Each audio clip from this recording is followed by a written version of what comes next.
Hello bachcho, let's read this question. The question says the curve of binding energy per nucleon as a function of atomic mass has a sharp peak of for helium nucleus. This implies that helium nucleus is इस question का की concept है binding energy per nucleon.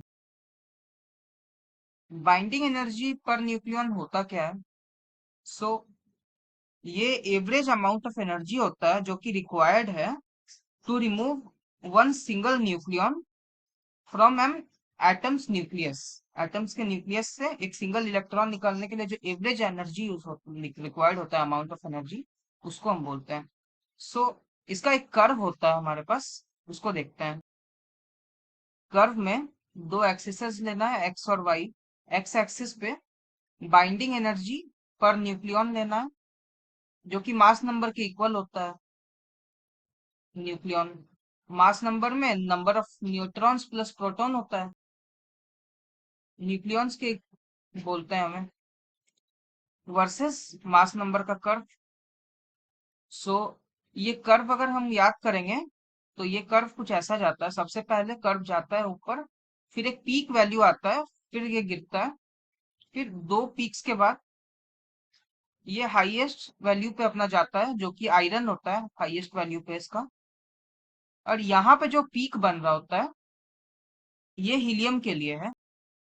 तो यहाँ पे helium का जो binding energy per nucleon है, ये हमें पता चलता है कि इसके नेबरिंग जो एटम्स है उससे ज्यादा ये स्टेबल है, क्योंकि ये एक इसका जो बाइंडिंग एनर्जी पर न्यूक्लियन है वो ज्यादा है as compared to its neighbouring atoms.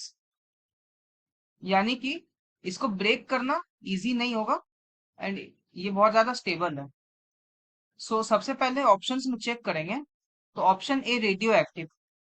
तो हीलियम न्यूक्लियस रेडियो एक्टिव तो होता नहीं है, ये हमें पता है, तो ये गलत है। अनस्टेबल ये होगा नहीं क्योंकि ये पीक वैल्यू पे एक जाता है as compared to its neighbour, ये भी नहीं होगा। इजिली फिजनेबल, तो फिजनेबल भी नहीं होगा सिंस स्टेबिलिटी गेन कर रहा है ये।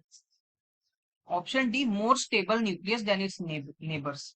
सो ऑप्शन डी करेक्ट होगा। Hope you understood it well. Best of luck.